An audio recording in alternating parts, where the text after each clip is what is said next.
Hello guys, welcome back to my channel Namaste Kochi. അപ്പോൾ ഇന്ന് മോളെ വിടുന്ന ഒരു ദിവസമാണ്, സ്കൂൾ ഡേ ആണ്. അപ്പോൾ അങ്ങനെ എങ്ങനെയാണ് എൻ്റെ ഒരു ഡേ അവസാനിക്കുന്നത്, അവളെ സ്കൂളിൽ വിട്ട് വന്നവരെ എന്നുള്ളതാണ് നിങ്ങൾ കാണാൻ പോകുന്നത്. സോ രാവിലെ തന്നെ എണീറ്റ് പല്ലൊക്കെ തേച്ച് ഫേസ് വാഷൊക്കെ ഇട്ട് മുഖമൊക്കെ കഴുകി സെറ്റായിട്ടുണ്ട്. ഇനി നമുക്ക് കിച്ചണിലോട്ട് പോവാം. കിച്ചണിലോട്ട് പോകുമ്പം എസ്റ്റർഡേ ഞാൻ പാത്രങ്ങളൊന്നും തീരെ കഴുകിയിട്ടൊന്നും ഉണ്ടായിരുന്നില്ല. അപ്പോൾ കുറച്ച് ഡേർട്ടി ആയിട്ടാണ് കിച്ചൺ കിടക്കുന്നത്. അപ്പോൾ എനിക്ക് പൊതുവേ കിച്ചൺ ക്ലീനായിട്ട് കിടക്കാനാണ് ഇഷ്ടം.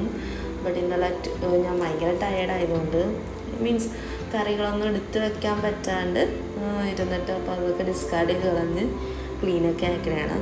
അപ്പോൾ ഇന്ന് അവളുടെ ഫുഡ് ഞാൻ കൊടുത്തിടാൻ പോണത് ചില്ലി ചിക്കനും ഫ്രൈഡ് റൈസുമാണ്, പിന്നെ ഉപ്പുമാവും പിന്നെ പഴവും കൂടിയാണ് കൊടുത്തു വിടുന്നത്. ആക്ച്വലി അവൾക്ക് 2 ടിഫിൻ വേണ്ട കേട്ടോ, 1 ടിഫിൻ മതി. പിന്നെയാണ് ടീച്ചർ പറഞ്ഞ കൊച്ചിന് ആകെ ഒരു ബ്രേക്ക് ഉള്ളൂ, കുറച്ച് സ്ട്രഗിൾ ചെയ്യാനാണ് ഫുഡ് കഴിക്കാനായിട്ട്. സോ അത് കഴിഞ്ഞ് പിറ്റേ ദിവസം തൊട്ട് ഞാൻ നോർമൽ 1 ടിഫിനൊക്കെ ആക്കി കൊടുത്തു വിടാൻ തുടങ്ങി.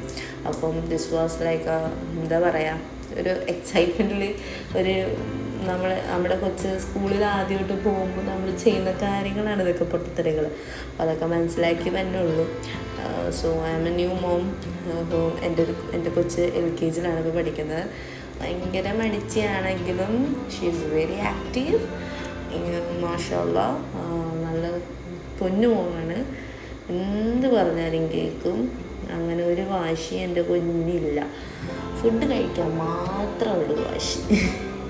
സോ ഹോംവർക്കൊക്കെ തന്നിട്ടുണ്ടായിരുന്നു, അതൊന്നും ഞാൻ നോക്കിയിട്ടുണ്ടായിരുന്നില്ല. അപ്പോൾ അതിൻ്റെ സ്ട്രഗിളാണ് രാവിലെ കാണുന്നത്. സോ പാരൻസ് കഴിയുന്ന പിള്ളേരെ നമ്മൾ ഹോംവർക്കൊക്കെ ചെയ്യിച്ച് കിടത്താനാണ് നല്ലത്. സോ അവളെ കൊണ്ടാക്കി വിട്ടതിന് ശേഷം കുറച്ച് ഗ്രോസറീസൊക്കെ മേടിച്ച് ഞാൻ വെച്ചു. അങ്ങനെ ഒരു കോഫിയോടെ ഇന്നത്തെ എൻ്റെ ദിവസം അവസാനിച്ചിരിക്കുകയാണ് ഗൈസ്.